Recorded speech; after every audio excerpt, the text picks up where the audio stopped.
إنني أحبكم وأعزكم يا أهل البيت يمكن من أعز الناس عندي ولا يجلس إلا حرص ولا اداني إلا الصعاب ولا اداني إلا قسوة قسوة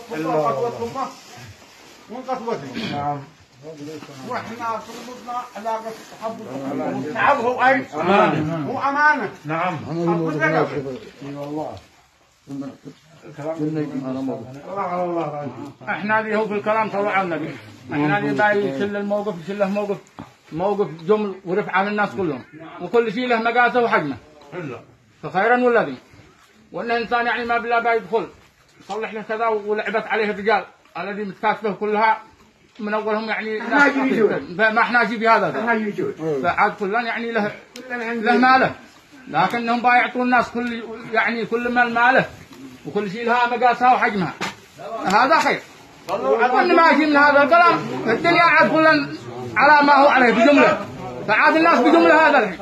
صلوا على النبي. اللهم صل وسلم. احنا وقتنا الكلام إخوانا لأنه لا نسلم من الناس. أكيد. كلام فوق الناس. أكيد كلام هذا كلام أكيد نعم. والناس في أسلاف وأعراف. أكيد.